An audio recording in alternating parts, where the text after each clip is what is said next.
Hi, and welcome back to Cosmic Voice on this Wednesday evening. I'm pleased to say we have Tanaath with us for the next 2 hours. So, Hi. Hi. Do you want to have anything to say, Tanaath, or shall we go straight into the questions?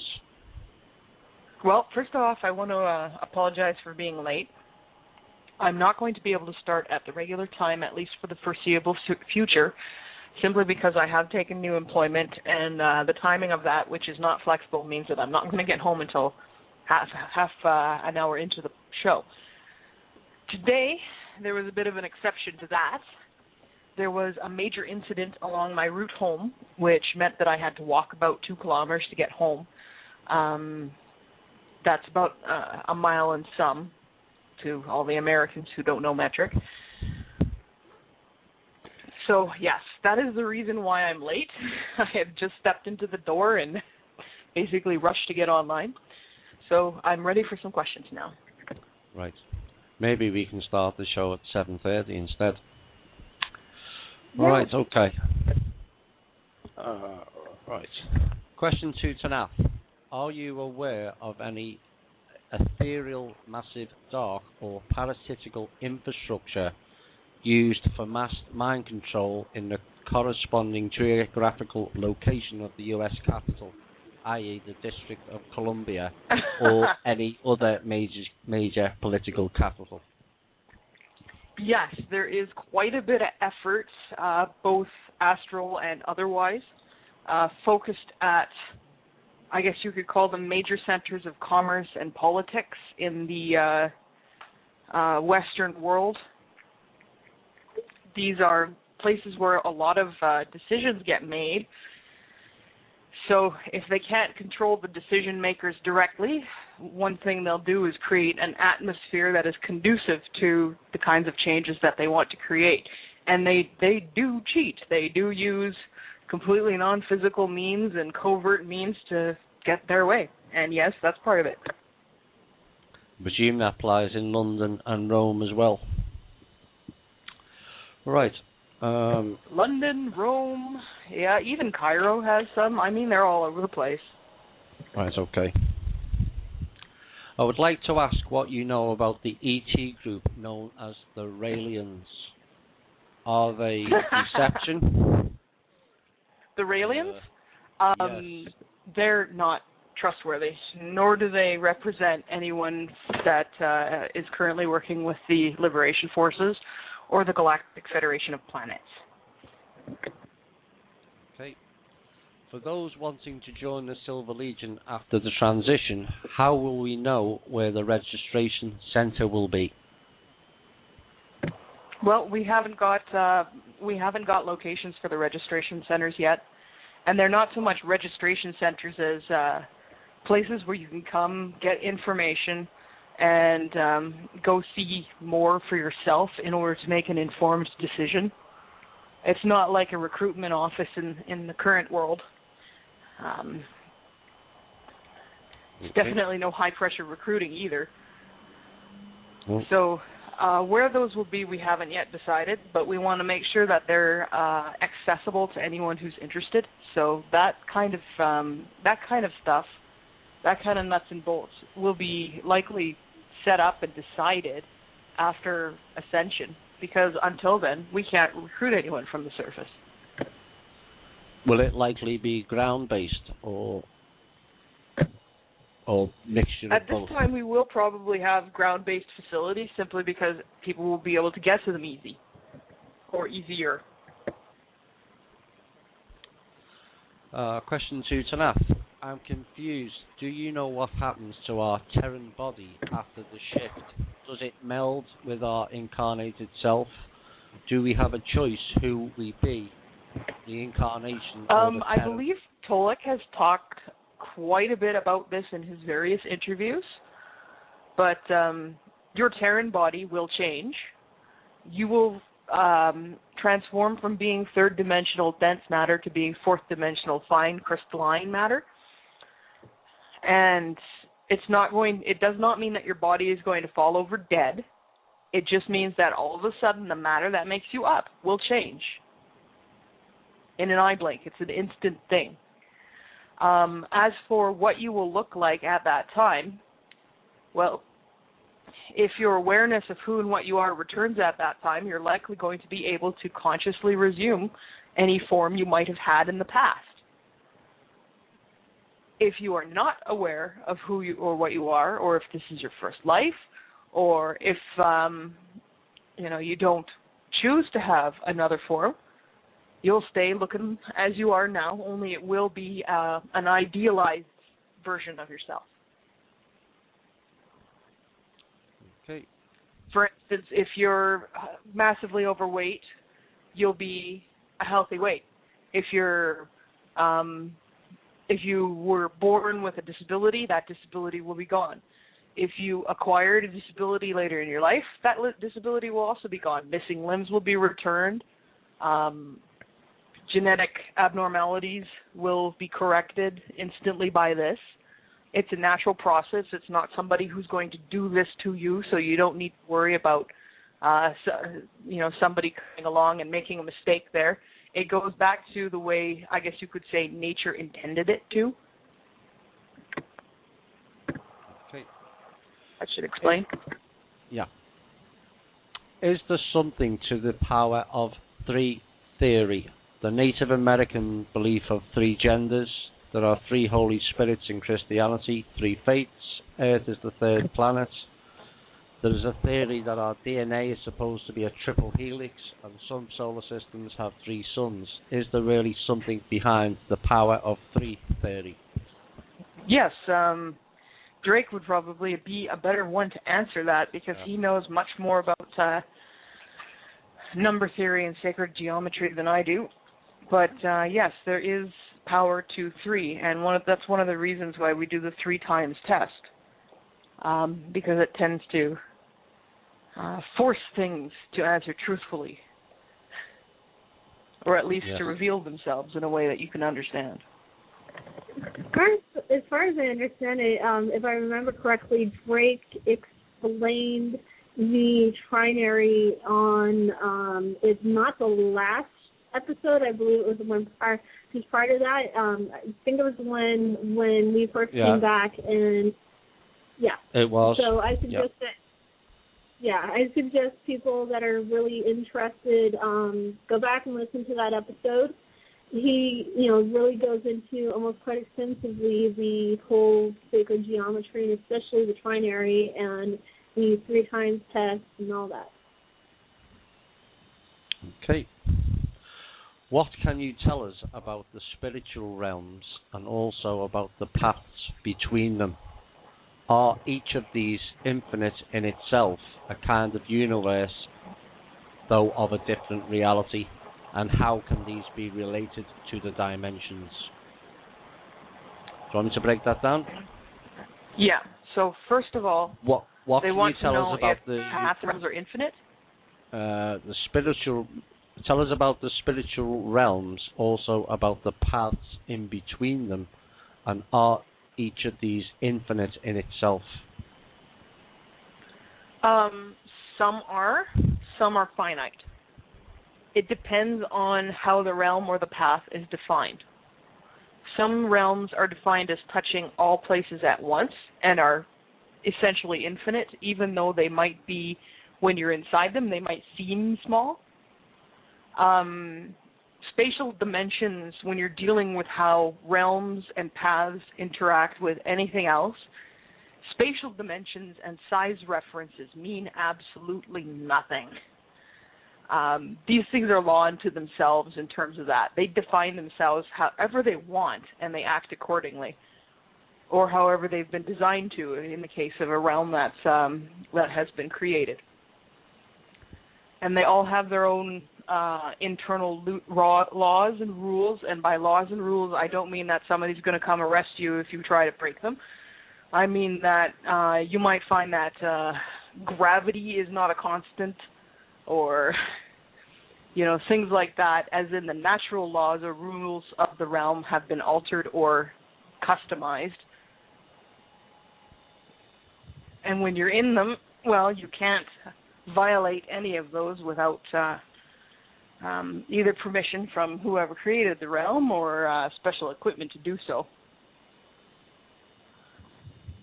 Okay. So what was the next question on that one? When you talk of infinite levels of dimensions, how do these relate to the concept of a universe? Or within this universe, we only go to 12 dimensions. Other higher dimensions can visit from outside the universe. They can visit, but this universe is natively 12 dimensions. When it comes to the number of realms that can be in a universe at a time, that number is infinite. There are differences in the sizes of infinities. Infinities can be considered large or small, and some are larger than others. And I'm just looking up a book that I think people might find interesting if they really want to learn more about infinity.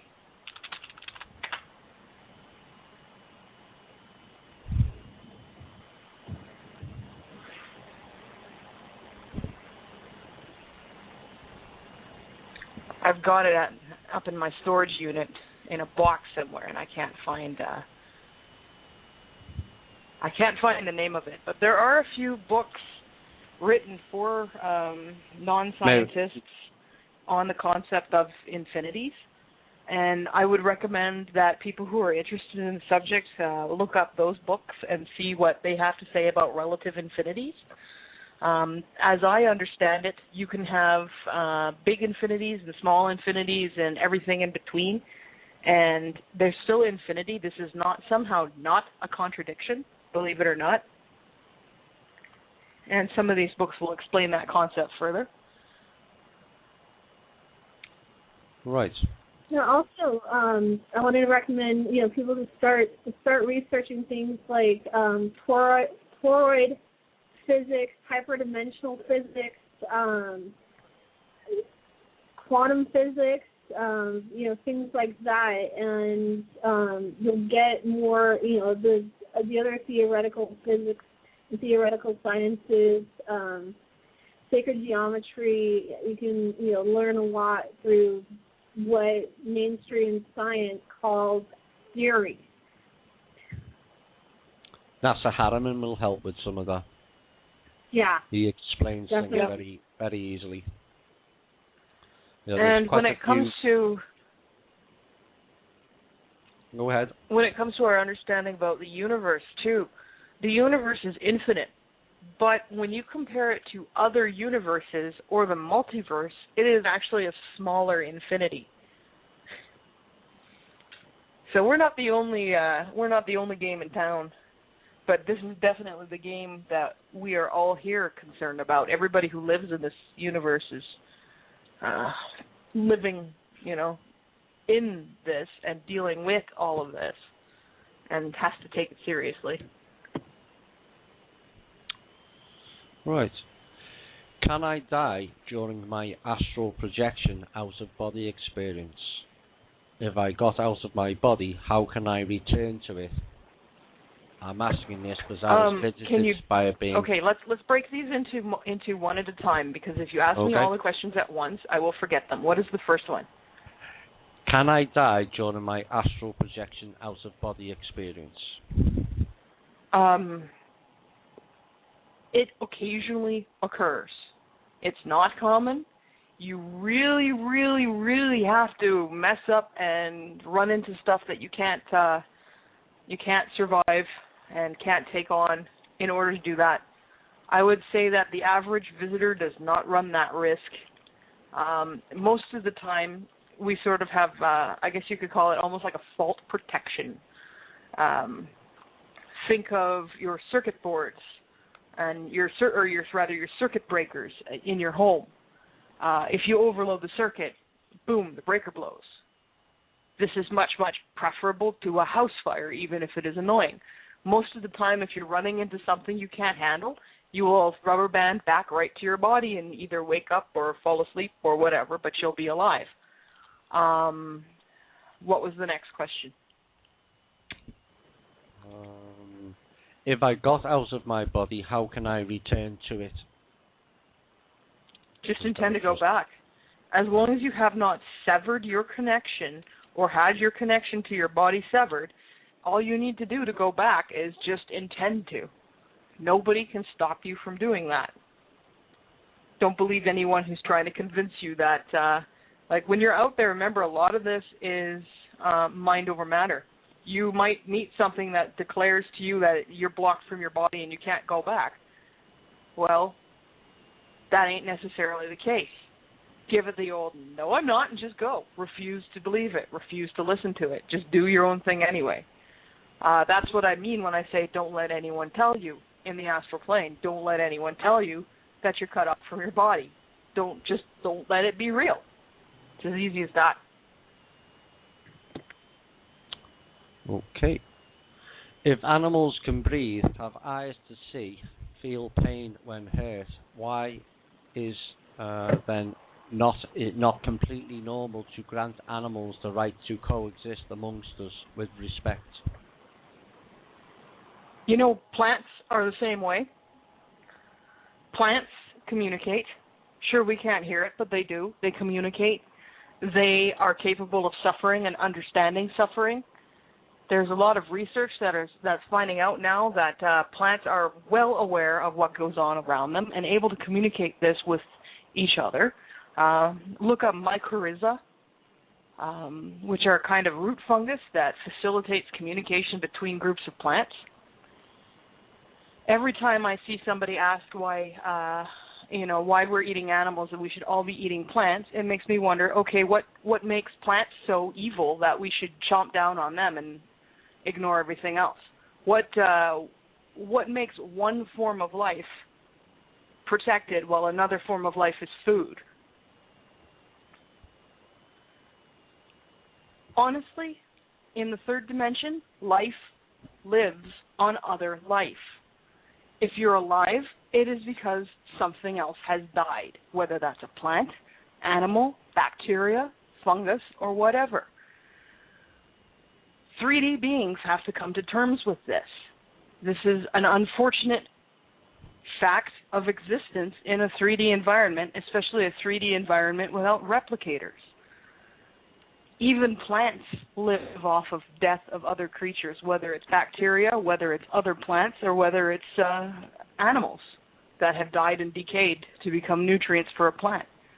Everything has to eat something to exist.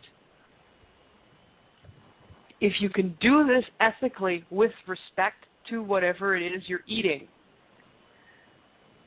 then you're doing a lot better than people who just mindlessly go to a grocery store and think that meat comes in plastic in the grocery store. Be mindful and attempt to reduce suffering and harm where you can. That's the bottom line on this one. You don't have to kill yourself in order to make sure that animals don't suffer or plants don't suffer. You're still able and obligated to attempt to live your life as best you can, and that includes actually living. But until such a time as replicators are available on this planet, bear in mind that most of us are going to have to eat something.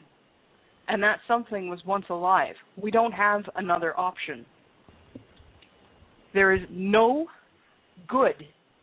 There is no brownie points, cosmic brownie points, in criticizing other people for attempting to exist. That's not your call. That's not anybody's call. You can make suggestions on how they can live more ethically, but bear in mind that you might not have the whole story either. You certainly don't have any right to declare someone an evil person for eating something you don't agree with, nor do you have the right to demand that they stop doing something if that is the way for their body to achieve optimal health. You can do that to yourself if you want, but you don't have a right to do that to anyone else, just like you don't have a right to threaten anyone else with hell if they're doing something that you don't believe. It's the same sort of idea. You don't get to punish someone else for doing something that you don't believe. Doesn't matter what it is, whether it's a religion or a way of eating. Okay. Right, next question. It has always been a source of mild confusion as to how our space brothers will actually visit us. Am I right in assuming they are primarily of the fourth dimension and higher, therefore they will have to reduce their vibrations to allow them to manifest in our world? Can you say more about this process? Okay, can I say more about this process? What kind of more do you want to hear? I mean, is there a specific line of questioning? The frequency reduction, how it's done, and any technology used. Okay, frequency reduction, yes, they do have to change. They do have to change their frequency, whether this is done bare-brained, as in direct manifestation by the individual, which some, but not all, can do, or whether this is done modulated by technology. As for how this is achieved, I don't have the nuts and bolts of this. This is something that you'll probably learn after you yourself ascend. Okay. Can you explain the source of the black goo, intelligent black goo, a kind of sentient oil found in the Falkland area? Okay, we're still investigating this topic, so no, I can't really speak about it right now. It seems that there's a couple of different goos or oils, some of which have beneficial effects and some of which do not. We're still investigating this, so I can't really speak about it because I don't have accurate details. Okay. I know 4D is about peace, but the reptilians really messed some people up, and I can't help but think I'd need to be on guard just in case after the transition. Is this the case? Can you ask that again? Yep. I know 4D is about peace, but the reptilians really messed some people up, and I can't help but think Thomas, I need to... Yes? You're really, really quiet to me. I can't hear anything you're saying. All right. Yeah, you are. Basically, what he's asking, or what the questioner is asking, is it's a good idea, even though we're expecting a peaceful transition and a more peaceful existence in 4D, to still be on guard because of the presence of the reptilians and those like the grays and the other regressives in the 4D and higher dimensions? I would say yes. We have a universal right to self-defense. This would be part of that. Be vigilant, at least until such a time where every human being on this planet is trained in their own self-defense or knows what to do and has access to defense in the case of an emergency. Be vigilant. And, that could take a couple 100 years before it's the case, so keep your eye out. Don't do things that are unwise or invite trouble. And if you see something, question it. If you see something that might be that you think might be reptilian action, question it. Don't take everything for granted. At least until this planet is fully liberated, and everybody on this planet has the ability to toe-to-toe it with a reptoid. Right. Tanaath mentioned that parasites, viruses, and the like were engineered for our pleasure. I understand that we will be virus-free after the transition. Will we also no longer enjoy mosquitoes, fleas, ticks, and other things that encourage us and our animal companions to spend time outdoors? I think that should say discourages. I don't know about you guys, but I've never enjoyed any of those things.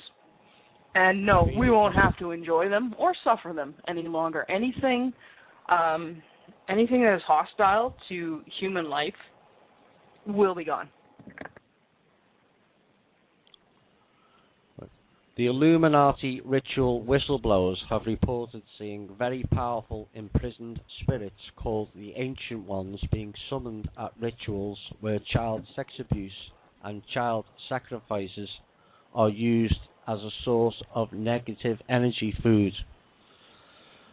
Please provide some background context surrounding them, including their past, present, and future imprisonment. Which one, the Illuminati or these so-called Ancient Ones? It says the Illuminati, it was an Illuminati whistleblower, has reported seeing imprisoned spirits called the Ancient Ones being summoned at these rituals. Can you Okay, yeah, that sounds like pretty standard demon summoning. Demon is a bit of a catch-all term. In that case, it's not necessarily technically an actual demon. I don't know if we'll be able to imprison the things that are being summoned. First of all, we'd have to have evidence that they were not being done so against their will, and some definitely are not being done against their will. I've heard of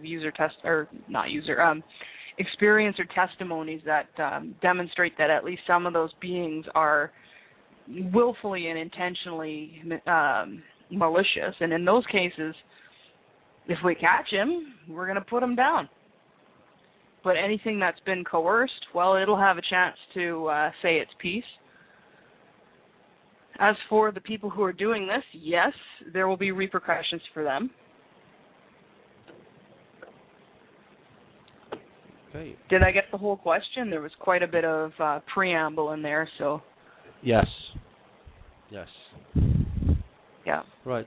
Tolek mentioned that the Earth would become more moderate. Do you have any idea if that would be taking place around the first of the year or before?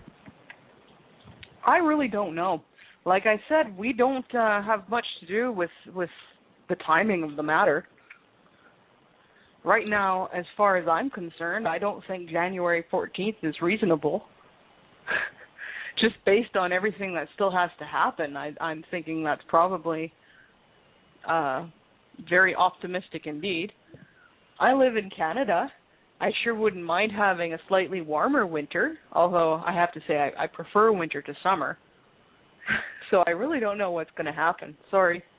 Yeah, as far as I understand it, even the weather changes for the planet to become more Mediterranean-like in climate are going to happen gradually to the point where it is, to lessen the impact on the overall ecological systems of the planet and the population and the animals and that kind of thing.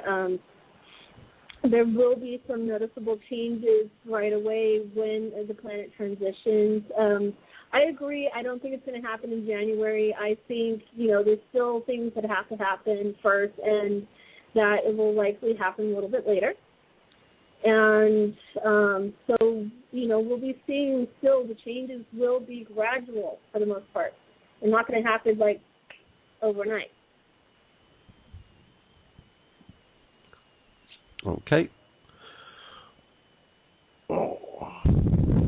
How will people be able to make a free will decision between 3D and 4D without disclosure or spiritual instruction?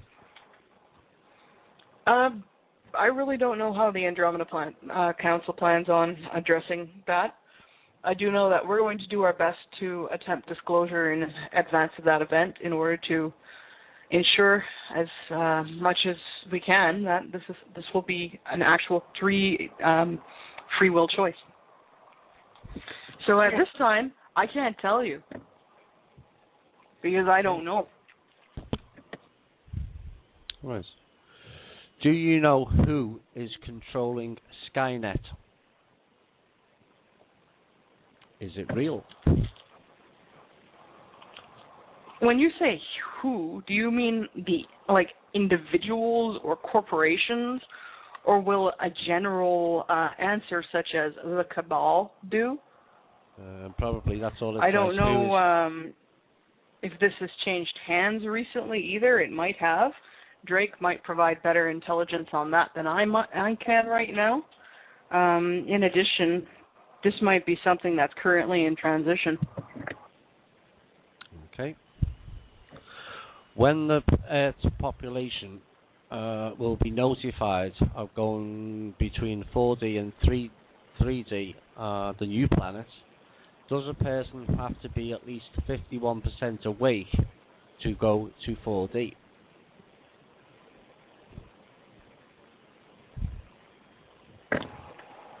A person has to be at least alive on this planet. Okay. A game called Tlachtli. The story goes that the pre-Aztec inhabitants played a game where they hit a rubber ball with their hips 20 feet up the side of the wall. Is this game realistic? I think they're saying pre-Aztec. It's actually Mayan. I never played it. No. Couldn't tell you. It's in. What was the next question? It's in Chichen Itza. I'm familiar with the. I'm familiar with the game, and I do know that according to archaeology, that the losers of this game were executed. The entire losing team. So, bum deal if you were the loser. What was the other question on there? I don't know if it was actually like, not having personally gone back in time to observe this myself. I don't know if what the archaeologists claim on that matter is the truth, or whether the game was actually playable. What was the next question in there? I think that's pretty much it. Was it real? It is real, but I'm not too sure that they played it in that manner, given the size of the field and how high the goal was. So, okay, next question. That would be painful. I've seen those little rubber balls. Some of them have survived in the archaeological record. Hitting that thing with your hip would hurt. Yes. Right. Who is the Orion Empire? What do these beings look like? And where do they come from? Mostly the Orion constellation systems and their neighboring systems. They are composed of greys, humans, and reptoids, and they look like greys, humans, and reptoids. And they're pretty repressive. Yeah, I would agree that they would be considered regressive. The Orion Empire is actually, from what I understand, where the Galactic Federation light comes from. The ones that were in Sirius B are out of their descendants are out of the Orion Empire, and have that regressive mindset. And the final part of the question, did they affect our planet with their interference? Yes, they have, and they continue to attempt to. Our financial system comes from that. Right. During some of the astral battles, this conflict appears high-tech for some of them, like the Lord of the Rings, and some of them are a lot more lower tech. In short, how can an elf take down a draconian sorcerer? Quite easily, depending on the elf. I've seen Mander basically just lights them on fire with his head. Honestly, tech, you can consider magic just another thing. Magic and tech can be quite on par with each other in terms of capacities and capabilities.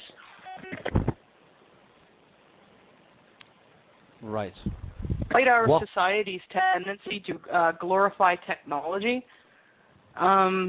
many cultures are not tech-driven. It's not the be-all and end-all of everything. It really isn't. And there's good example of size difference. There's the Andrani, who range, in height from about 5 foot to 5 foot, 5.5 feet, and they can take down, one Andrani can take down 2 or 3 reptoids within a matter of about a minute or two, single-handedly. So size isn't everything, guys. Yeah, size and tech are not everything, and the deciding matter in whether or who wins a fight is not always as straightforward as we might think it is down here. Oftentimes there are a lot more factors involved. Right. What is the trigger mechanism for ascension? Is it our sun, our planet, the galaxy, or source itself? I think it's a combination of different energies. I'm not quite sure if there's any one trigger. From what I understand, it's a combination of things. There isn't one specific thing. It's like a combination. There's the sun, the Schumann resonance in the planet, the energies that are coming in from outside the solar system, some energies coming in from outside the galaxy, some energies that, like the new color and sound vibration that was seen coming out of the black holes back in the 90s, and was not only mentioned by Alex Collier, but verified and mentioned by Stephen Hawking. That has all been part of this overall upliftment process. Next question. Archangels. Who are these beings? What is their purpose? When do they intervene? Oh boy, I really don't like hearing the notion of purpose of angels. That sort of assumes that they only exist for some purpose. They don't have a right to exist in and of themselves, which is not the case. Angels are very high-dimensional beings, typically 11th, 10th, and 12th dimensional beings. Much like small g gods, they often embody certain aspects of creation. And one of the things that they do, and this is the things that they choose to do, is help balance those elements and utilize those elements in ways that support life in general in the universe at large. When do they intervene? Well, typically it depends on the situation. Right, Sunfire? Yeah, definitely. I know they've been a part of the liberation forces all along and have been doing what they can to help. And, much like the other benevolent ETs, they'll be doing more as soon as it's physically possible for landings and things like that to take place here on the planet. But in the meantime, they're up there just like everybody else, doing what they can and helping out. And, they're one of the most staunch fighters of enslavement. They do not like anything that is in any way related to any type of enslavement, and they fight with great passion against any type of enslavement or anything related to enslavement. When they found out that we were, the liberation forces were here trying to free the planet, they're like, the only thing they asked was, can we help and where do you want us to go? And they've been with us ever since. And, there are positive, much like any of the other beings out there, there are positive angels, there are negative angels, and there are neutrals. And so, no, not all angels are positive, glowing light beings with wings, In fact, we'd like to warn you about some. For instance, does anyone know what the root of the arc in archangel is? It actually comes from archon angel. Consider that one for a moment. And the definition, what is the definition of archon? Ruler or controller. Yes. Next question. You mentioned a group of beings you called the beings of the shadow. Can you explain this, please? I'm pretty sure I explained it when I mentioned it, and that these are just beings that they exist in the shadows. To our perceptions, they appear to be made of shadows. They may be elementally shadow aspected. You'd have to ask a more specific question if you want a more specific answer than that.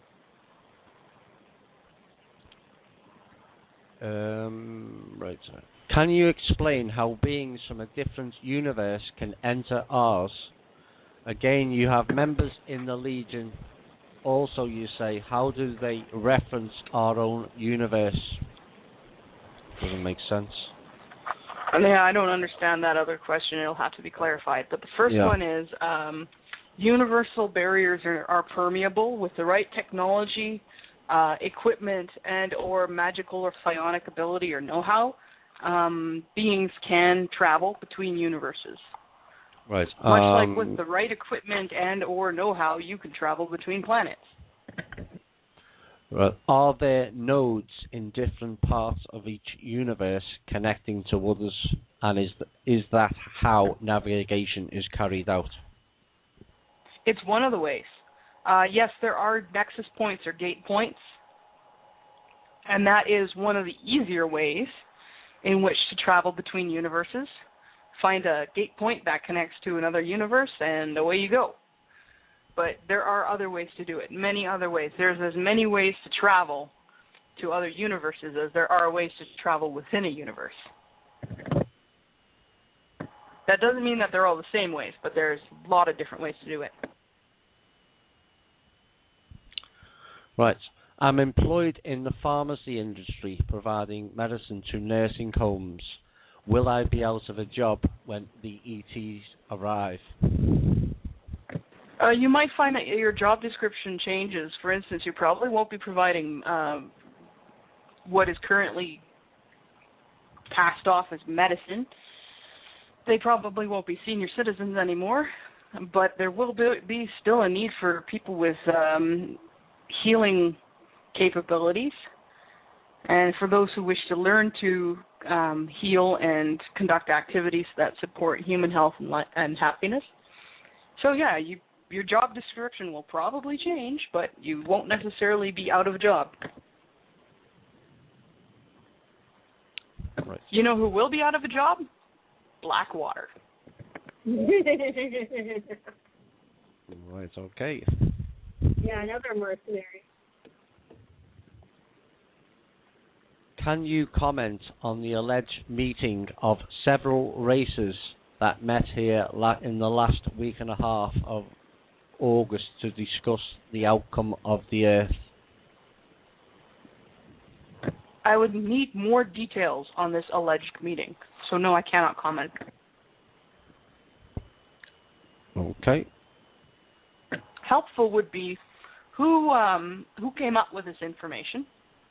For instance, if it was somebody like Cobra, I definitely could not comment on that, and I would probably recommend Caveat Emptor or whichever variation of that would be appropriate for this situation.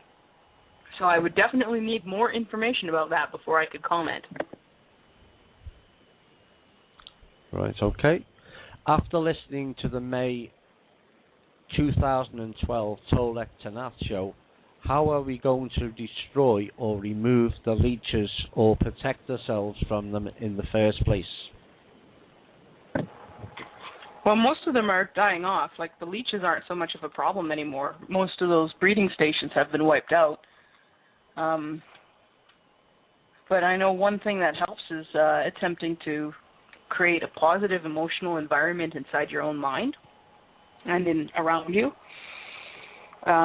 Grounding, centering, shining your light, that also helps. They really don't like that. Silent mind meditation techniques help.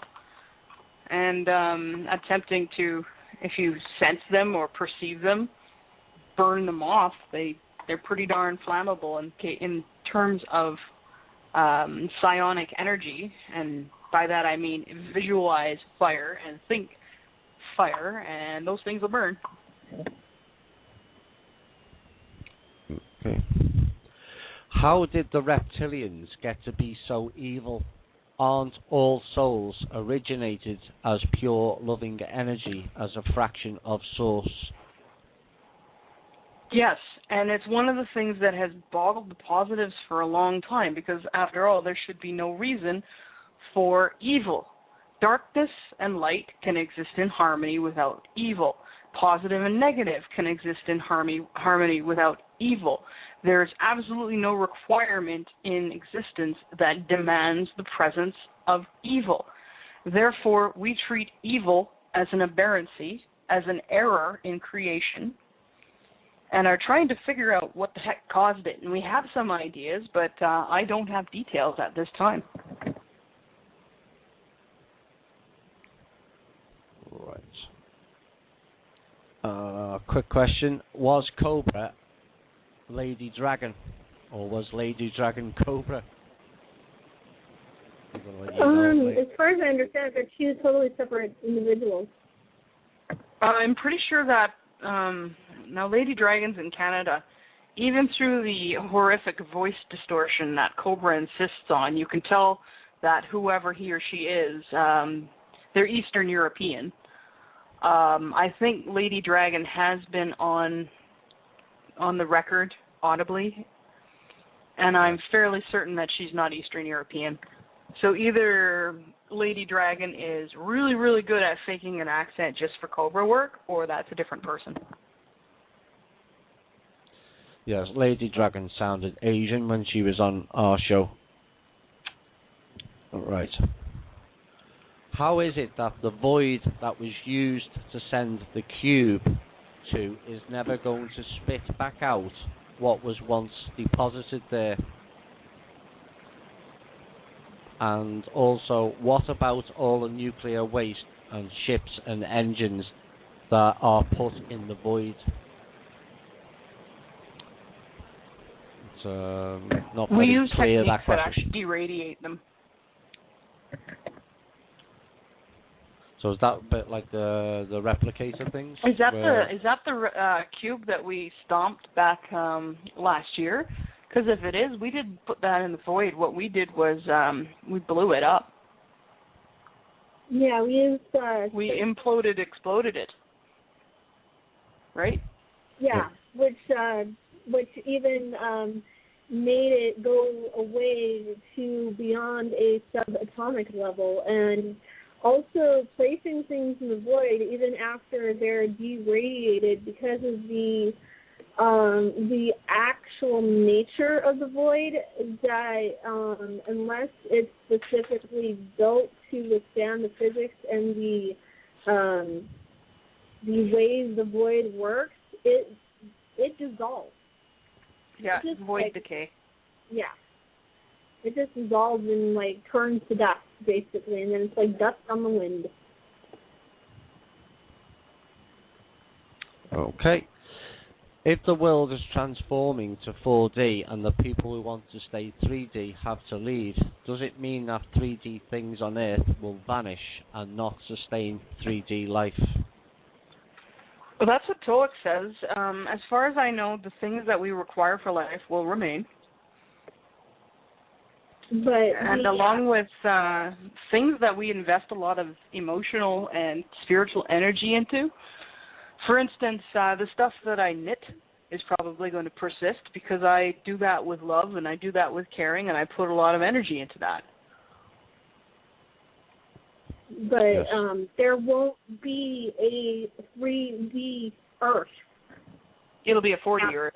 It'll be a 4D Earth, and basically from what I understand, from what I've been told by a stellar photographer up in the Galactic Federation of Planets, he said what people will see in 3D is something very similar to what we see of gaseous planets like Jupiter and a couple of the other planets in our solar system. And he said basically why we see the gaseous planet Jupiter here in 3D is because it is a 3D placeholder for a higher dimensional planet. In the higher dimensions, Jupiter is inhabited and is just another planet, like here on Terra.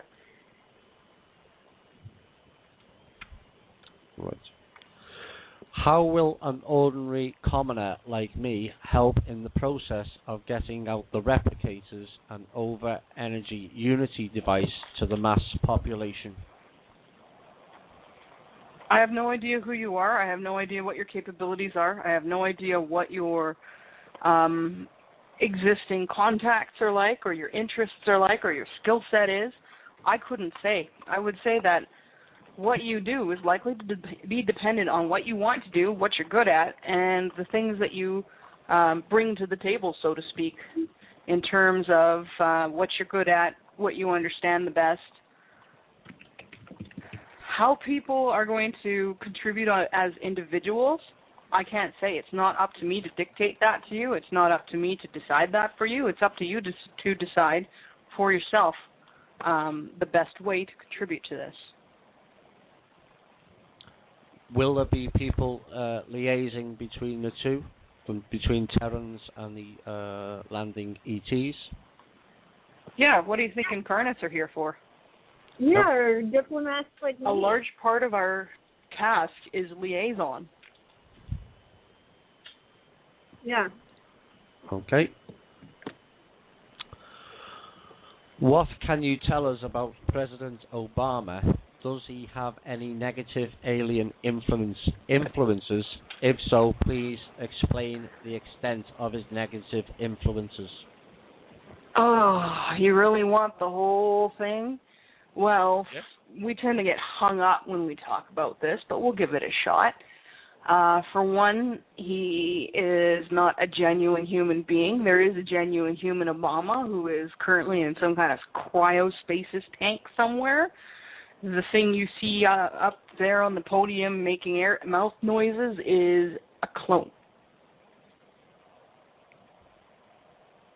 And clones do not have souls.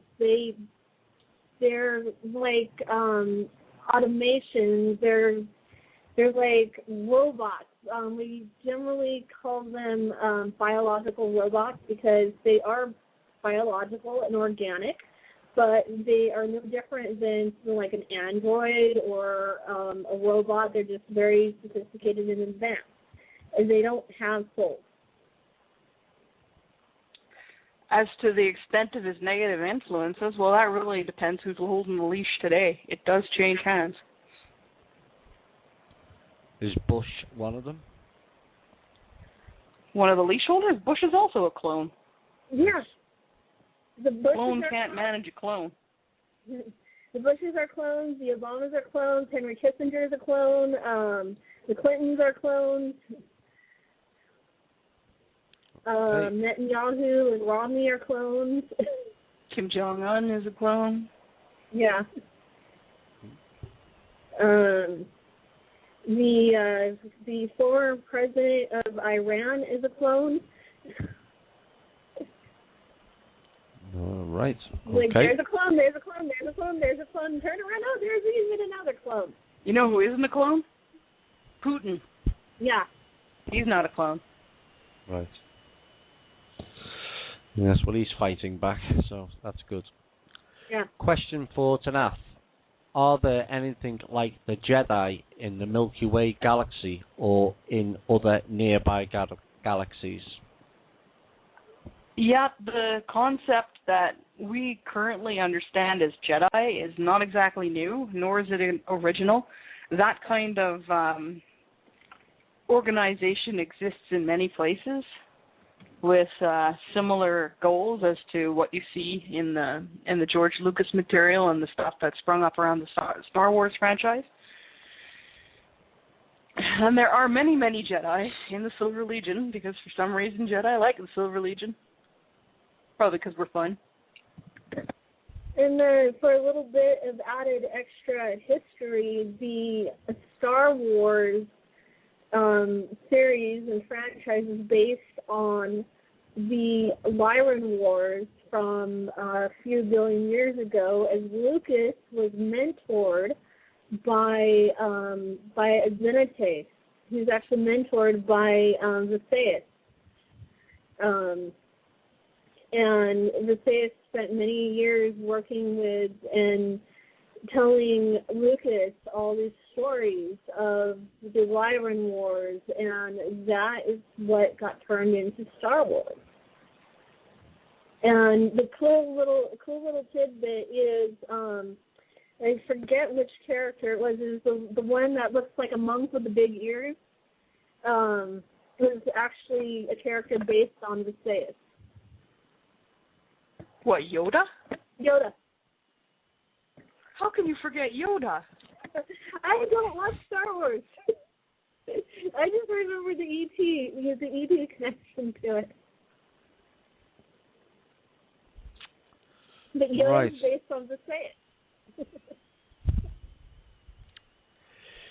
Are you able to name some of the new jobs that Terrans would be immediately able to receive training for following the landings? Not at this time, no. That's all still under organization.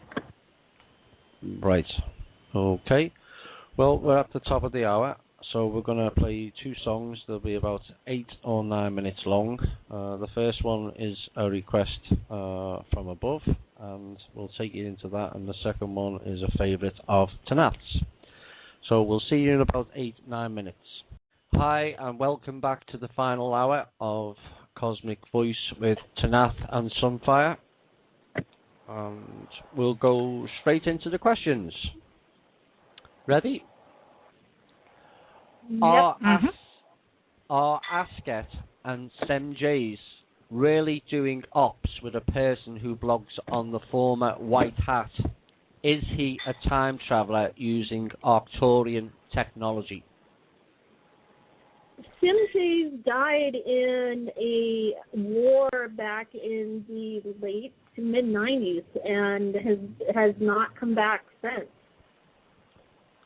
As far as the other one, I don't know, but from what I understand, the ones calling themselves the Tajarans are not positive. Their only masquerading is positive and trying to manifest a bad timeline. Okay, next question. Can you help us understand how the good guys are winning when the good ETs can't even land, even with all the advanced technologies from hundreds of planets in our universe? We can still be winning without having won. This is a war, not a battle, which means that there are a number of different things that have to be completed before victory is declared. It would be premature to declare victory at this point, but as far as we understand, the balance has shifted in our favor tremendously. That's about all I really care to say on that. Right, okay. How will our spiritual awakening be achieved? Will we have our pineal glands cleansed somehow to realize our spiritual potential? I'm not entirely sure about the mechanism or exactly what will happen. I just know that it will happen. Right, this is in a few parts. Are foxes and Siberian weasels capable of absorbing sunlight and moonlight? I've heard they live thousands of years and manifest themselves into human form. Is this true? I am not familiar with that at all, so I couldn't tell you.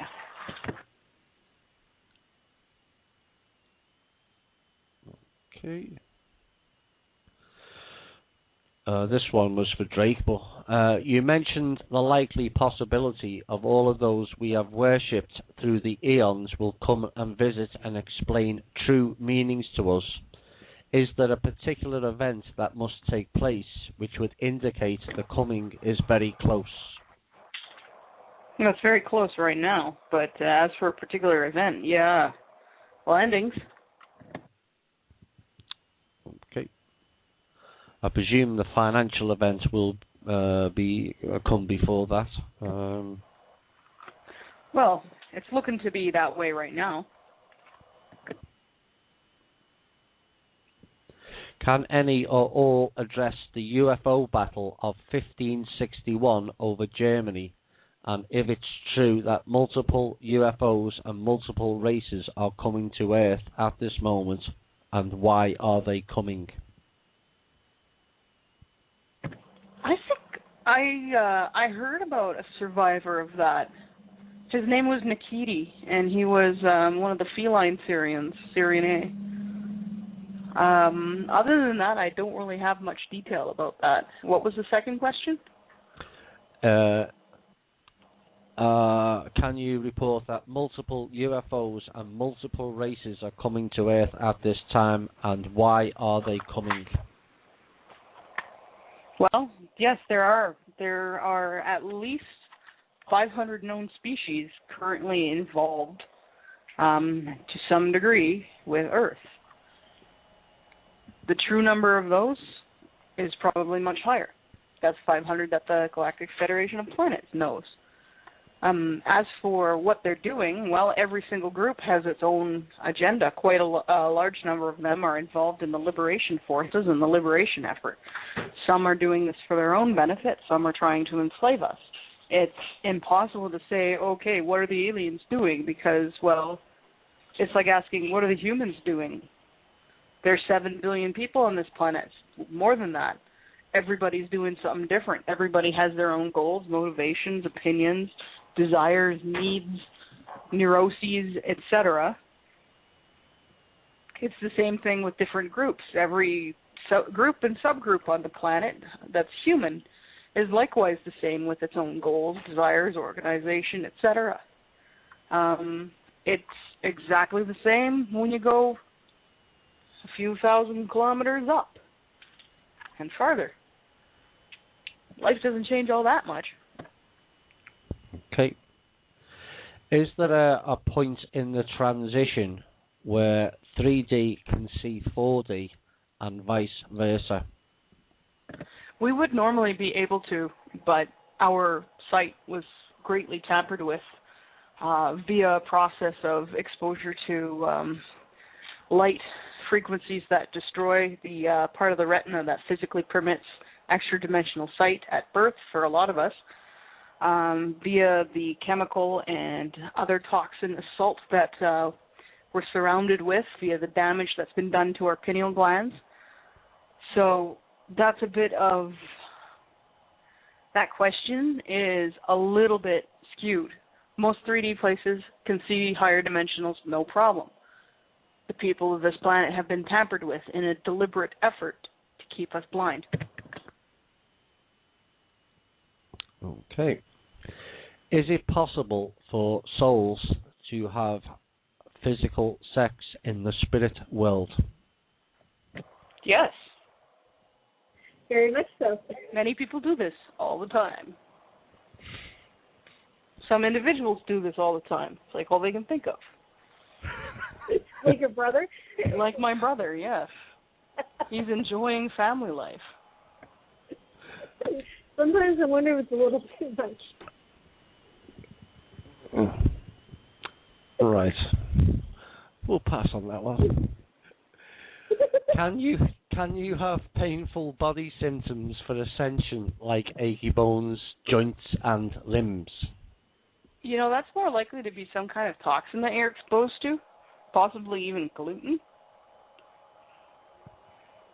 Okay. I'd eliminate the common physical Perrin explanations before I turn to something like an ascension symptom. Ascension symptoms, I've seen them talked about lots by the same kinds of people who talk about Ashtar Command and Sananda and Salusa. So I'm not too sure how valid that information. My people have never mentioned anything about ascension symptoms. Just in case there was a word missing, perhaps you can answer, can you have painful body symptoms after ascension, like achy bones, joints and limbs? Oh, after ascension? Only if you've been injured or subjected to some kind of agent to induce those symptoms. That won't happen naturally. Like all of these things that we tend to think of as consequences of aging, yeah, they just don't exist. Right. Who is the divine mother goddess Ike, or Eke, that Robert Morning Sky and our various world elders from different tribes speak about? Was she human? If not, what species was she? Unless they might be referring to Mother Earth, Terra, Gaia, various names there. Other than that, I'm really not familiar. People have different names for all different kinds of entities, and I'm not familiar with all of them. Yeah, it was just spelled E-K-E. So. Yeah, I am not familiar, sorry. So the next question is invalid then, but it's about the same thing. Next question. Robert Morning Sky and the elders strongly say the lost history of humankind is actually the lost history of womankind. Their information and their sources highly resonate with me. What do you think about their work? I'm really not deeply familiar. If it resonates with you, then use it. Use what works. You're not obligated to follow something that doesn't resonate with you. Right. This one's in 4 parts. What are dreams and why do we dream is the first 2. Dreams are basically, they serve a bunch of different functions. And I can answer both at the same time because the questions are related. We dream largely because it's required for mental stability and health. It doesn't mean that if you're a person who doesn't remember their dreams that you're insane or crazy or whatever. You're probably still dreaming. You just don't remember it. Or the time you would have spent dreaming is spent doing something else, like going out of your body. You just don't remember it. As for what they are, they're basically trips of consciousness. Your consciousness goes to another realm. And there it tools around, it sorts out things that it's dealing with in the waking world. It sometimes sees the future, sometimes it hangs around with buddies and does things with people you know. It does a whole bunch of stuff. There are many different kinds of dreams. Some dreams are clearly your consciousness attempting to work through a real world or physical world problem, doing so in symbolistic means. I have to apologize. I do have one of the dyslexia group of disabilities. I'm dyslexic, and I'm also very, very tired after having dashed home and spent all day working, so I'm stumbling over my own speech a lot more than I normally do, and I apologize for this. Dreams can sometimes be prophetic. Anybody who's had prophetic dreams and who's had normal dreams, if you have them often enough, you start to recognize a difference in how they feel. I've had dreams sent to me, sometimes by friendly entities, sometimes by decidedly unfriendly entities. So there's sent dreams as well. There's shared dreams that occur with other individuals that you may know or you may not even know that you shared them with. There's also dreams that are recurring, and in those cases, either it's the same dream, the same time over and over again, or there's elements of it that are recurring. Some of us have dreamscapes, certain areas in our own personal dream world which show up again and again and again. For me, the farm that I grew up on somehow still shows up in my dreamscape. Every now and then I'll dream about the farm, and I haven't seen that place in 20 years. So, that's kind of funny that way. Yeah. Cool.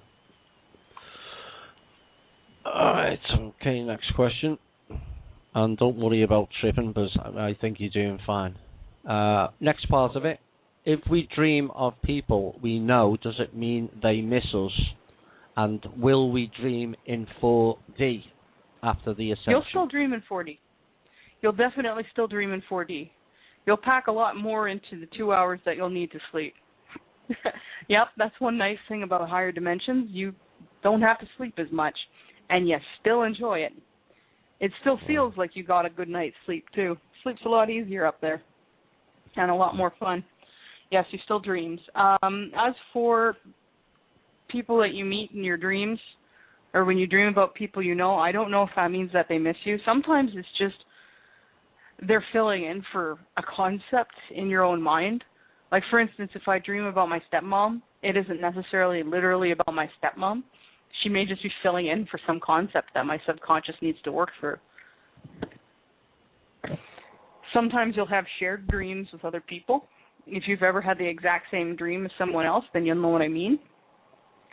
In those cases, I don't know, the people that you're sharing with are clearly in the same context, but all the other actors within might just be creations of the dreamscape. Okay. While trying to clear my mind during meditation, I often have a rush of chaotic noise come back into my mind, causing me to have to start over again. Any idea as to why this is happening and what could be done to overcome this? Practice is probably the best way to overcome that. Practice knowing that it's going to happen and getting ready to deny it would probably help. Other than that, no, I don't really know why it's causing or what's causing it or why it's happening. It could be internal. It could be something within yourself that is causing this. It could be an external influence. It could just be one of the traits of your particular types of meditation or your approach or your mind. It's not necessarily something bad, or it's not necessarily that you're doing something wrong either. Just know your own patterns and prepare for them. It's like people trying to go out of body. A lot of times there is a loud noise right before you achieve separation. It's sometimes described as a booming or banging noise. Some people think it's the heartbeat. Other people have other ideas about what it is. Whatever it is, it startles a lot of people out of their attempt the first time and often subsequent times after hearing it. So it could be something that's sort of the same there. Yes. When the body transitions is over, will we feel any pain as our bodies correct themselves? And how long does it take to change over? It happens in an eye blink, and you shouldn't feel any pain at all. If anything, all these little aches and pains and subtle insults of the flesh that we all live with will probably disappear in an instant. So instead of feeling a pain over it, you'll probably be quite shocked to discover, oh my goodness, I'm not in pain. For some of us who've lived with chronic pain for a long time, that's going to be a bit of a shock in itself. Right. Can we see pictures of Tanaath, Sunfire and Tolek, please? For reasons of protection of my privacy, my family's privacy, and safety and security, I am not currently releasing photos of myself online or to anyone else privately. Yeah, same here. And I know Tolek is the same way. Yeah. This is not exactly a safe job. No. I have enough people constantly trying to kill me day in and day out. I don't want to add to the list. Right. Do you envision implementation of training for new careers such as space travel, etc., as something that would take place before or after the dimensional shift to 4D? It all depends on what kind of information can be got out ahead of time. If we can fully depose the cabal, fully start transitioning people mentally for the fourth dimension, preparing people mentally for the fourth dimension, and start making some of the infrastructure changes that are going to be necessary for human freedom, then yeah, we'll probably see some career revitalization and restructuring prior to ascension, but a lot of it's going to happen afterwards, simply because some things are just physically impossible in the third dimension. Right.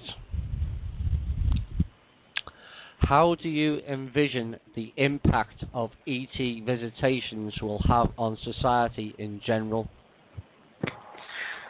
Well, as a sociologist, I'm going to declare that it's going to vary a great deal from person to person, group to group, region to region, and country to country. I think there's going to be a lot of people who are going to embrace this and be very excited and very happy about it, depending on what kind of information people have access to prior to full public activities. There may be some who are afraid or hesitant. We're expecting that there are some people who are going to be so upset to find out that some of the things that they've been told since their childhood are lies. We're hoping that people won't do things that are self-destructive because of this, and we're hoping to be able to provide supports for those individuals. It's going to be very, very interesting. It's hard to say exactly what's going to happen ahead of time because we really don't know. In a lot of ways, this is walking into the big unknown. We have some reasonable expectations and best guesses, but the exact way things will happen is not anticipatable. In addition, there is I guess you could call it the source effect, in which things may be absolutely okay, even though it might look from a projection that it might be a little iffy. Things might turn out to be better than expected, simply because of the source effect. And I guess you could call this the wild card good stuff. It happens. We can't always anticipate it or expect it, but it does happen. The next part of it, do you think it will cause a temporary closing of business governments in order to allow people time to meet and greet and learn about this unique historical event? I don't know. It's hard to say, especially since right now a lot of people rely on social supports of various kinds, and this is not a accusation or a negative thing. In a lot of cases, they've just simply been given no choice. If they want to live, they have to rely on social supports.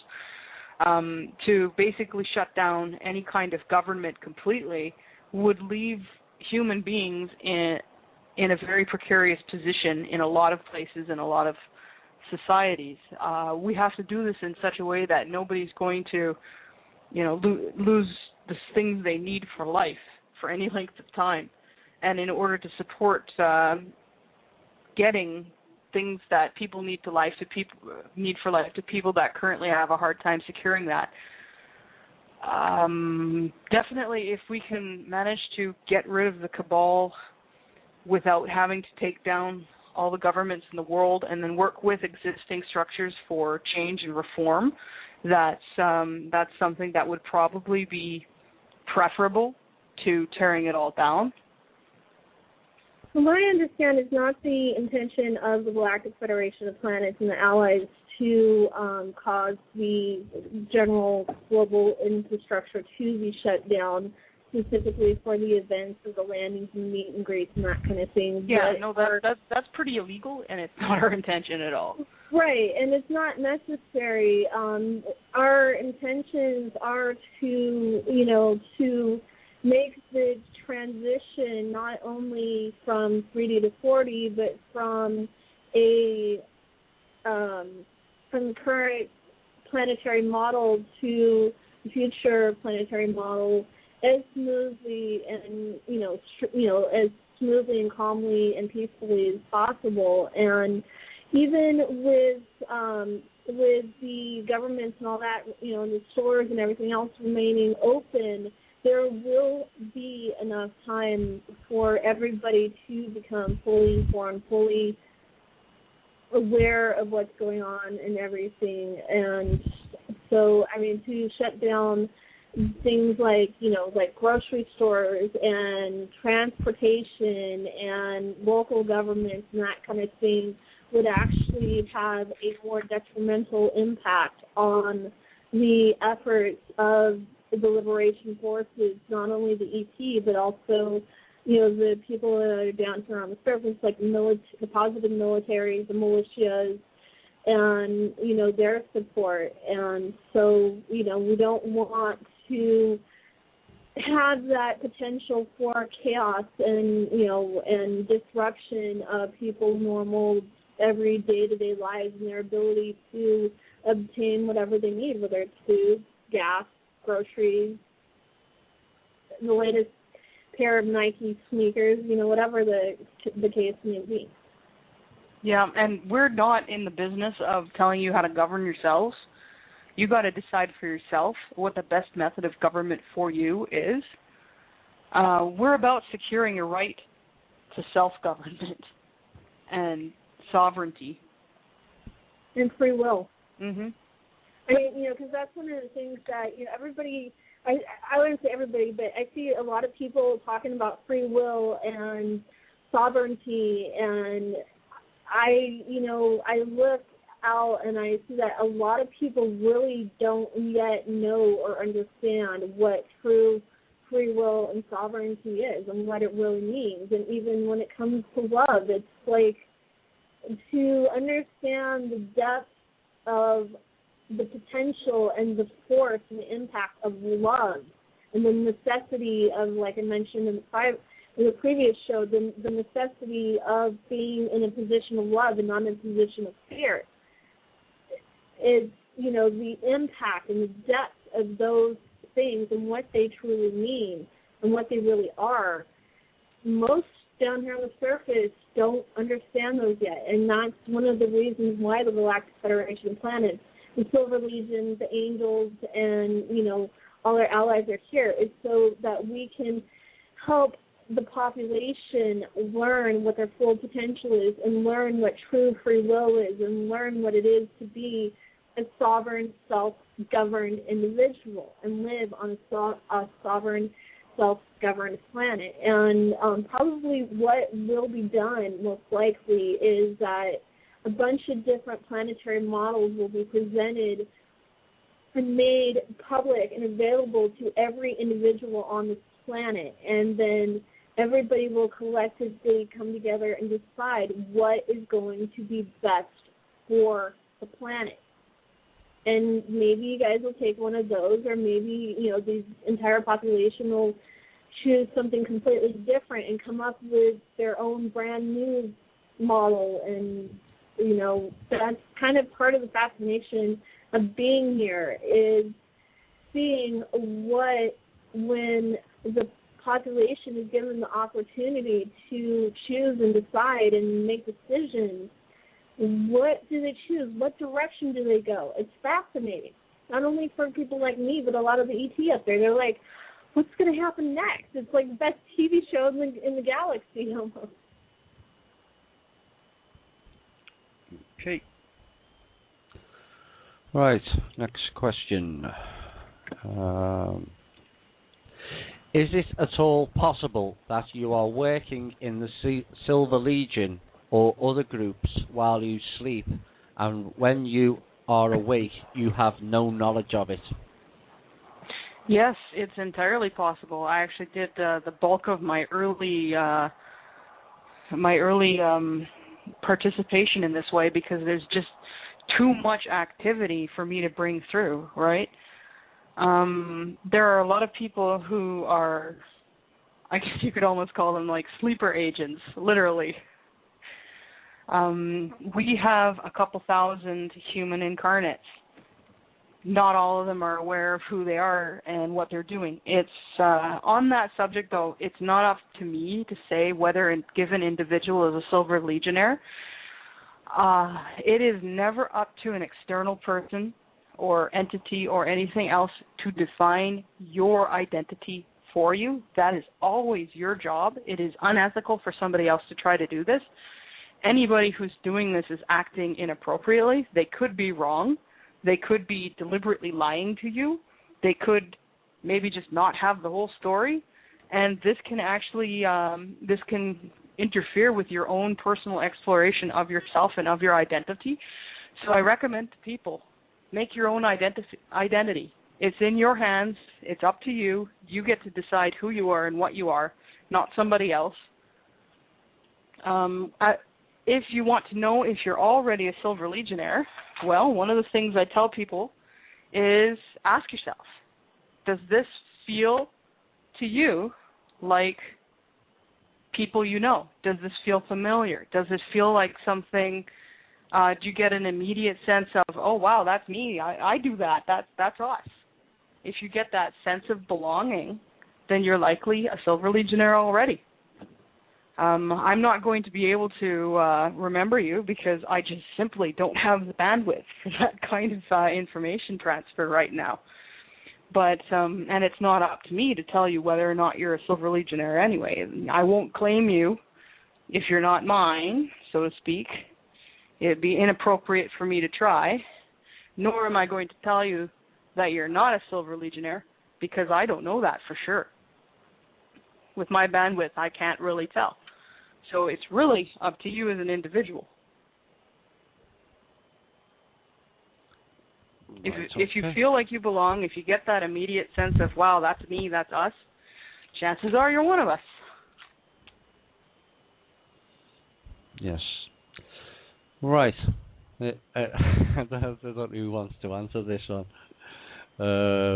What planet is Thomas from? Right, okay. Thomas, I guess you're the one who has to answer that. Yeah. We'll take a vote on that. I don't know is a good answer if you don't know. Pass. It's okay to be, it's okay to not know. Yes. I'm not the only one who operates under limited bandwidth here. Nobody knows the whole story. No. Part of the fun. Yeah, well, all will be revealed, so to speak. But yes, I'm still trying to find out myself. And when I'll do, I'll report back. Okay, Luna? Right, next question. If the Bushes are also clones, then who is pulling the strings in the Western world? Likely one of the Illuminati or Cabal people that you never hear about. Yeah, generally speaking, the ones that are really pulling the strings, you don't hear about in public. So, from what I understand, the ones that you do hear about in public and everybody talks about in public are kind of second rank usually. Yeah, or even more down in like the 5th through 10th level.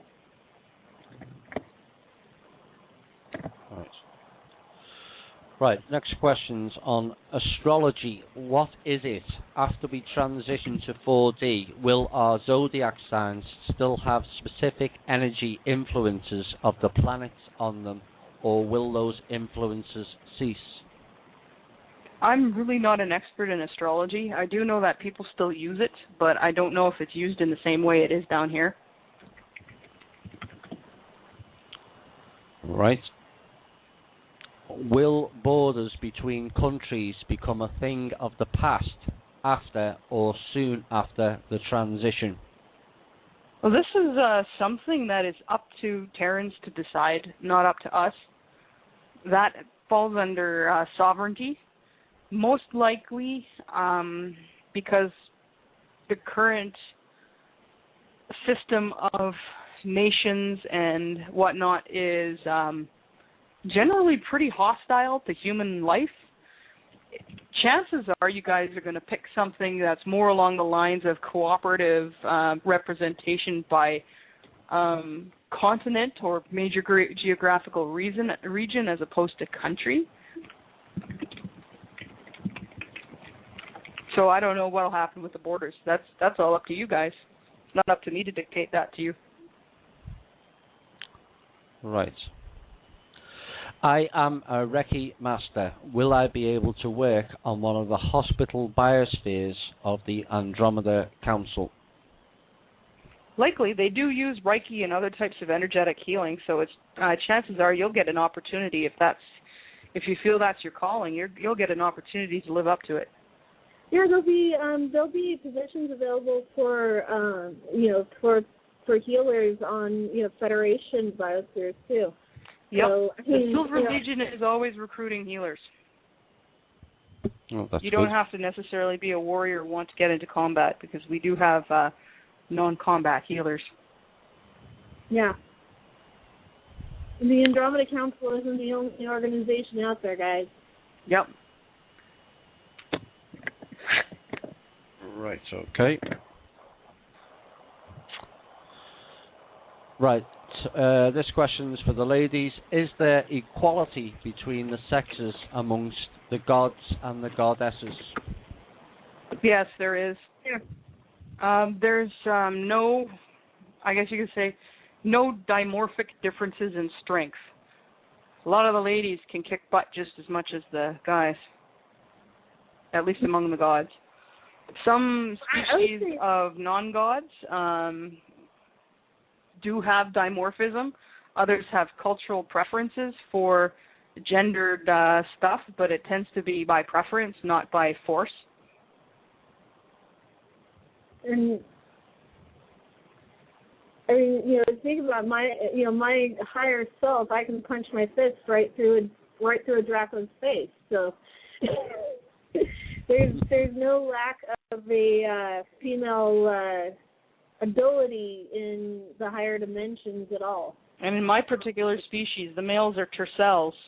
Females tend to be physically quite larger and stronger than the males.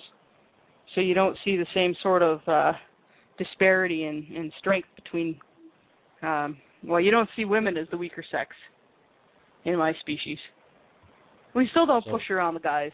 We like them. Yeah. So there's a lot more equality than there is down here.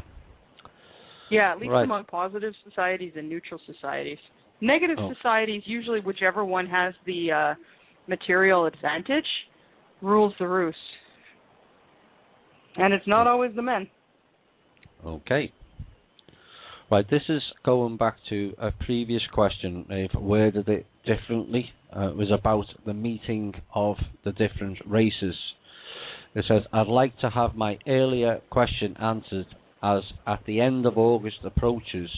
So once again, regarding the Alien Races book and the mentioning of a council of 5 who are gathering here on Earth for a meeting, which races are these, and are they benevolent or regressive? I am not familiar with the material. I couldn't tell you. Yeah. Do you have names for the races? No, they were asking the names. Okay. They were asking the names. No, I don't know who it is. Let's put it this way. There are many, many, many councils, federations, organizations, things like that. There are so many out there. The enemy will often declare themselves a new name every other day to try to fly it past people's BS radar. In addition, we have numerous groups who call themselves ancients, elders, founders, whatnot. Knowing which one is which is very, very difficult without more specific details. For instance, the exact name that they call themselves, the planet's or system of origin, description, physical description, what do they look like, other known information about their affiliations or beliefs or societal structure. You know, it's very hard to say anything based off a few short lines of these guys are here, you know. We don't even know if it's true that they're actually here and visiting, or if that's some hearsay, or if they're going to be here or not be here. Or yeah, if they're a negative, we may have already eliminated them. They may not be a factor anymore. Right, okay. And if they're not here because of the quarantine of the solar system, it's likely they won't be, unless they're, on the approved list of races that are allowed in and out of the solar system. Yep. Right, okay. Since the Ascension is a galactic event that has to do with planets and solar systems, do they think it wouldn't come because we didn't get everything done? Why would the universe wait? Because people aren't prepared.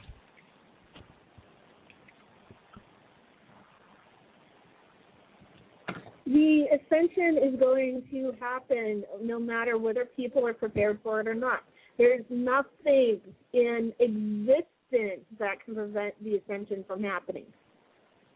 Plain and simple, guys.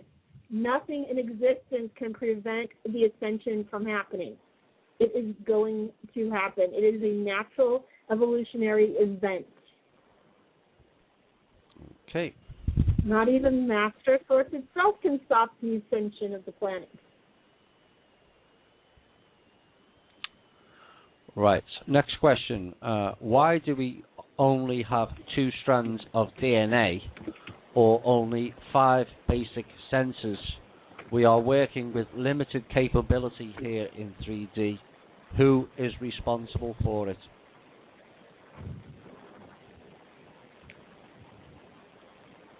And how? We were originally designed with 12 strands of DNA and way more senses and abilities and things like that.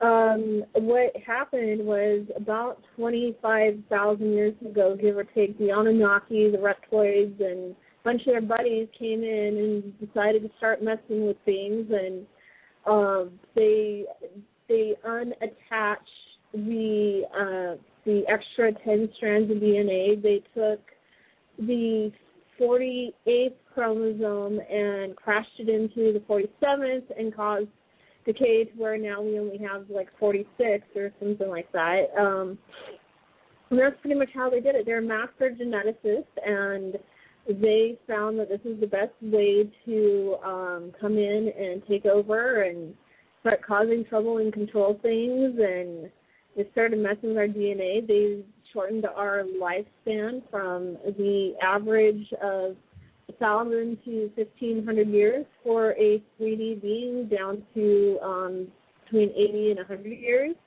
They caused all kinds of genetic abnormalities and defects and all kinds of nasty stuff to start happening by playing with our genetics. All that stuff that the mainstream DNA and geneticists and everything swear is junk DNA, guys, it's not. It's actually very, very valuable stuff. It's part of our normal genetic memories from the 22 to 25 different ET races that came together to make this what it was. It was originally an experiment to take a bunch of different races and, have the creations and see if they could all live together on the planet harmoniously. And for a while it was working until all the bad guys came in and decided to ruin the party. Right, okay. Right, this is again to do with the previous comment. I did not understand your comment about Obama being a clone as well as Bush, the Clintons, Kissinger, Netanyahu, etc. You say that all clones do not have souls. Are they like robots? Where are the originals, and are all the Obama family clones? They don't have souls. They are basically biological robots. That's why we call them, like robotoids or, something along that line. The originals, as I believe Tanaath said, they're kept in stasis. Yeah, classified locations, and we can't mention them without getting dropped, sorry. And we have no intention of mentioning them. But the ET do know where they're at. And the next part of it, who programs the clones, and do they know they are under the influence of somebody else? I don't have that specific information. Okay. Next question. Will the female sex drive be as strong as the male sex drive after the transition? Oh, yeah. Oh, yeah. A lot of the induced problems with human sexuality will no longer be present, male or female. Right, okay. Right, this will probably be the last one, I think, before the summing up. I asked, it's a bit, and I'm going to have to break this down a bit. I asked a similar question before on magic and psionics. I once had a dream that showed magic and psionics, where magic was mostly an indirect form of energy manipulation, and psionic was a very direct manipulation, like blowing up a door with your mind. I've talked to one person about this before, and the dream showed how magic is used to give a degree of control over the manipulation. Do you find this to be accurate? Not in my case, but it might be for you. Okay. Right. Everyone is referencing Star Trek for like the new technology, but is it not the case that Battlestar Galactica is also very similar? Yep. Yeah, Battlestar Galactica, Stargate SG-1, Star Trek franchise, Star Wars, the Gene Roddenberry's Andromeda series. Basically, any of those along the majority of the sci-fi genre are going to have at least some percentage of basis in truth. I know the Gene Roddenberry's Andromeda series was written based on an alternate timeline. You know, if you want something that's really, a really interesting bit of interesting history, that was written on a different, based on information from a previous timeline. Okay. We've got 2 minutes left. Do you want to sum anything up, Tanaath? Well, it's good to talk to everyone here again. Nice to be here. Sorry I was late. That's okay. We have to tend to remember no things. fear. Yes. Sunfire? I think that's pretty much it. Like I mentioned earlier, and even mentioned on the previous show, try to hold a position of love and make all decisions, or as many as you can, from a position of love. Help keep your friends, your family, your loved ones out of that fear state of mind. Even when it's hard. Yeah, even when it's hard. And the more you push, the more you focus on that, the more you do it. Like any other abilities, any other things, it's like a muscle. The more you use it, the more you do it, the stronger it gets, the easier it gets. We've all been there, and we're all in this together, and we're all moving on the same train down the same track. So try to get along with your people, your neighbors, and those around you, and get involved in community projects. Get involved in any kind of humanitarian projects you can do. People email and ask, how can we help? How can we get involved? That's how you guys can help and get involved. Go get involved in humanitarian projects. Any kind of humanitarian project you can get involved in, because that is going to be vitally necessary and vitally important in the coming times and lead up to the transition, because there's a lot of humanitarian aid that is needed now and will be needed in the future. Yep, humanitarian, alternate energy, alternate transportation, environmental cleanup. All of these things there's going to be a heavy focus on it. So if those are things that interest you, there'll be a lot of opportunities. Okay. And, if you don't know how to do anything like that, then, now is a good time to learn. Even the alternative forms of healing, learn about all the different herbs and the different oils and the different color therapy and light therapy and sound therapy and, all those different forms of, modalities of healing, and Reiki and prana energy manipulation and, that kind of thing. Right, okay. I'd like to say thanks for listening, and thanks to Tanaath and Sunfire. My name is Thomas Williams, and we'll see you all on Sunday. Bye for now.